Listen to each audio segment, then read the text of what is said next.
श्री शिवाय नमस्तुभ्यम। बच्चों क्लास 12 की क्वांटिटी एंड डिफरेंशिएबिलिटी का बहुत ही इंपॉर्टेंट टॉपिक चल रहा है। जैसे कि आप जानते हैं कि पार्ट ये 5 वीडियो होने वाला है बच्चों, और ये बहुत ही बेहतरीन वीडियो, और हम केवल और ऐसे क्वेश्चंस लेकर आते हैं जो कि एग्जाम की दृष्टि से बहुत ही इंपॉर्टेंट होता है बच्चों। तो आप देख सकते हैं यहाँ पे आज जो क्वेश्चन आपको मिल रहा है, if f(x) is equal to sin 3x upon x when x not equal to 0, when x is equal to 0 तो देन फंक्शन 1 हो जाएगा। Find whether f(x) is continuous at x equal to 0। आपको बच्चों ये पता करना है कि यहाँ पे जो फंक्शन है वो कॉन्टिन्यूअस है या नहीं है, ठीक है, आपको ये पता करना है। तो इसके लिए बच्चोों अगर फंक्शन हमारा कॉन्टिन्यूअस होता है तो कुछ बेसिक जानकारी आपको होनी चाहिए। क्या? अगर फंक्शन कॉन्टिन्यूअस होता है तो उसका right hand limit, left hand limit और फंक्शन तीनों इक्वल आने चाहिए, तब हम कह सकते हैं कि फंक्शन कॉन्टिन्यूअस है उस पॉइंट पे। उम्मीद आपको समझ में आ गया होगा। और अगर बच्चों अगर इनमें से कोई एक भी इक्वल नहीं आता है तो फंक्शन डिसकंटीन्यूअस हो जाएगा उस पॉइंट पे, यानी जिस पर हम चेक कर रहे हैं। तो चलिए स्टार्ट करते हैं बच्चों, यही जानने की कोशिश करेंगे कि फंक्शन कंटीन्यूअस है या नहीं है। तो सबसे पहले हम किस पर चेक करेंगे? देखिए बच्चों, 0 पर चेक करने को बोला है। किस पर बोला है? 0 पर। यहाँ लिखा भी है साफ साफ, find whether f(x) is continuous at x equal to 0। तो बच्चों हम सबसे पहले क्या लिखेंगे? यहाँ पे लिखेंगे at x is equal to 0, और इस पर हम क्या चेक करेंगे? इस पर सबसे पहले हम फंक्शन चेक करेंगे बच्चों। और देखिए यहाँ पे कंडीशन दी हुई है कि फंक्शन का मान हमें किस तरह से लेना चाहिए। अगर फंक्शन मुझे ये लेना है बच्चों, तो याद रखिए x का मान कभी भी 0 नहीं होना चाहिए, यानी x नॉट इक्वल टू 0 होगा तो f(x) का मान ये लेंगे। लेकिन बच्चों अगर x 0 ही होगा तो फंक्शन का मान 1 हो जाएगा, याद रखिएगा। तो मैंने यहाँ लिखा x 0 ही है तो फंक्शन का मान क्या होना चाहिए? 1, यानी हम यहाँ लिखेंगे f(x) इज इक्वल टू 1। बच्चों x की जगह यहाँ पे 0 लगा देंगे तो f0, चूंकि यहाँ पे x है नहीं तो x की कोई वैल्यू लगेगी भी नहीं, तो ये 1 ही रह जाएगा। तो यहाँ पे ये बात खत्म हो जाती है बच्चों। अब हम बात करेंगे राइट हैंड लिमिट की। किसकी बात करेंगे? राइट हैंड लिमिट की, और इसी वैल्यू पर चेक करेंगे, ठीक है ना बच्चों। तो लिमिट x टेंड्स टू, यहाँ पे लिख सकते हैं बच्चों कि at x is equal to 0 पर हम राइट हैंड लिमिट चेक करने जा रहे हैं, ठीक है ना। तो राइट हैंड लिमिट क्या हो जाएगा? Limit x tends to 0 plus लगा दीजिए और यहाँ लिखिए f(x), ठीक है। अब आप क्या करेंगे बच्चों? यहाँ पे limit x tends to 0 plus, देखिए यहाँ 0 प्लस का क्या मतलब होता है कि x का मान 0 से बड़ा होना चाहिए। x का मान क्या होना चाहिए बच्चों? 0 से बड़ा, यानी x ग्रेटर देन 0। अब आप देख सकते हैं इसमें कौन सी पॉसिबिलिटीज फंक्शन की है जो कि x ग्रेटर देन 0 देगा।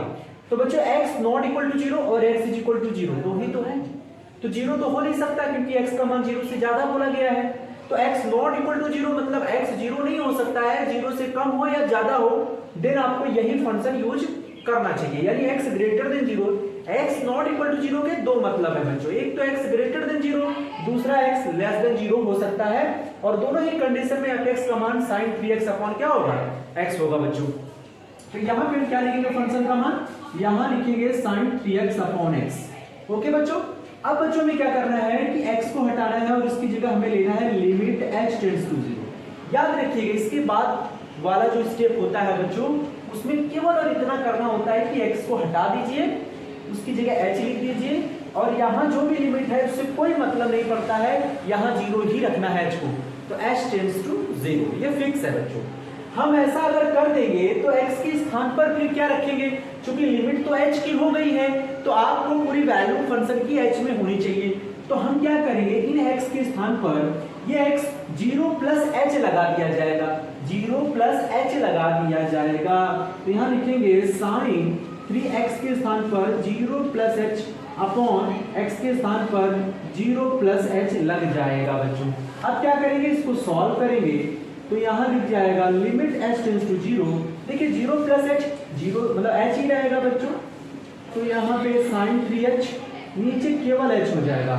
अब इसको सॉल्यूशन कैसे देंगे? भाई इसकी लिमिट अगर हम तुरंत लगा देंगे ये 0/0 हो जाएगा, नॉट डिफाइंड होता है बच्चों, आपको पता है कि ये नॉट डिफाइंड हो जाएगा 0/0, मतलब आपको हम ये कह सकते हैं कि आपको ये समझना होगा बच्चों कि अनडिफाइंड वैल्यूज होती है ये 0/0, इनफाइनाइट बाय इनफाइनाइट, यानी कि ये चीजें आपको पता होना चाहिए। इनफाइनाइट बाय इनफाइनाइट हो गया, ठीक है। ऐसे फॉर्म अगर आपके आ रहे हैं तो ये ध्यान रखिएगा कि ये नॉट डिफाइंड केसेस होते हैं, इसमें आप वैल्यू नहीं निकाल सकते, इसका मतलब आपको सवाल को आगे सॉल्व करना पड़ेगा। ठीक है, तो बच्चों हम क्या करेंगे, सबसे पहले यहाँ पे ध्यान दीजिए, यहाँ साइन 3h है अपॉन h लिखा है। मैं क्या करूंगा बच्चों, यहाँ पे 3 से मल्टीप्लाई करूंगा और 3 से यहाँ डिवाइड करूंगा, 3 से मल्टीप्लाई करूंगा। तो जो मल्टीप्लाई किया है बच्चों वो हम आगे लिख लेंगे यहाँ पे। अब ये हमारा फॉर्मूला बन गया बच्चों। अब आपने ये किसका फॉर्मूला है तो मैं आपको बता दूं कि साइन x अपॉन x, यानी यहाँ पे अगर लिखा है लिमिट x टेंड्स टू 0, देखिए मैं फॉर्मूला लिख रहा हूँ, ये देखिए मैंने लिख दिया कि अगर ऐसा कुछ लिखा है limit x tends to 0 sine x upon x, अगर ये दोनों चीजें सेम है बच्चों तो उसका रिजल्ट हमेशा 1 आएगा। तो देखिए यहाँ पे 3h था, यहाँ केवल h था, तो मैंने यहाँ पे 3 का डिवाइड किया और 3 का मल्टीप्लाई किया और देखिए एज इट इज 3h यहाँ पे भी आ गया, 3h यहाँ पे भी आ गया है। तो इसका रिजल्ट यहाँ पे 3h और 3 का दोनों साइड में मल्टीप्लाई भी कर सकते हैं लिमिट में, बट ऐसा कुछ करने की जरूरत नहीं, आप सिंपली इसकी वैल्यू क्या लिख सकते हैं 1 लिख सकते हैं बच्चों, इतना ध्यान रखिए। तो 3 into 1 यानी कि आ गया 3, ये आपको ध्यान रखना है। इसके बाद बच्चों हमें क्या चेक करना है, at x is equal to 0 पर ही हमको लेफ्ट हैंड लिमिट चेक करना है बच्चों। ठीक है, तो हम यहाँ पे चेक करेंगे limit x tends to 0 minus fx। अब आप बात बताइए हमको जरा एक, कि अगर x का मान 0 से कम होगा तो फंक्शन तो यही रहेगा, यानी फिर से आपको यही सब कुछ लिखना है। तो साइन 3x अपॉन क्या हो जाएगा x, लिमिट लगाइए बच्चों और x के स्थान पर एज इट इज पूरा यही करते हैं, ध्यान रखिए। तो साइन लिखिएगा यहाँ पे साइन 3x के स्थान पर लगेगा 0 माइनस h, क्योंकि लिमिट h की हो गई है बच्चों, ध्यान रखिएगा। और इस x के स्थान पर भी क्या लिखेंगे 0 माइनस h। अब बच्चों हमें क्या करना चाहिए, अब हमको ये करना है कि हम लिखेंगे लिमिट h टेंड्स टू 0।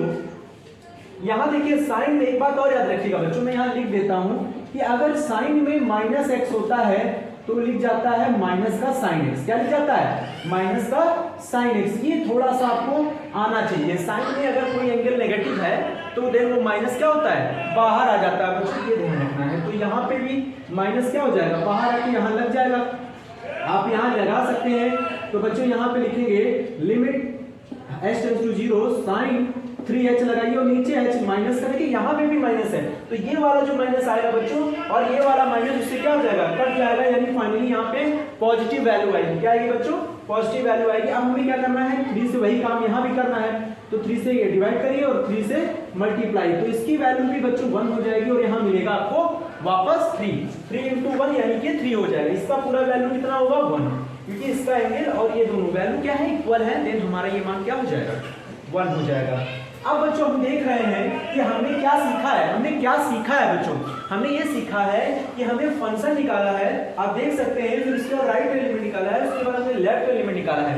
अब हम यहाँ लिखने वाले हैं, क्या लिखेंगे कि भाई right hand limit is equal to है लेफ्ट हैंड लिमिट। आप देखिए इतनी बात इक्वल है कि नहीं, राइट हैंड लिमिट का मान भी 3 आ रहा है, लेफ्ट हैंड लिमिट का मान भी 3 आ रहा है, उसके बाद फंक्शन की वैल्यू बना रही है, यानी नॉट इक्वल टू हो जाएगा ना f0 के वो नॉट इक्वल हो जाएगा, यानी हम कह सकते हैं बच्चों हेंस, क्या लिखेंगे हेंस f इज, यानी जो फंक्शन था वो क्या है, डिसकंटीन्यूअस है, डिसकंटीन्यूअस है at x is equal to 0 पर। क्यों, क्योंकि ये राइट एलिमेंट लेफ्ट एलिमेंट से इक्वल आ रहा है पर फंक्शन इक्वल नहीं आ रहा है, in case hence f is discontinuous at x equal to 0 बच्चों।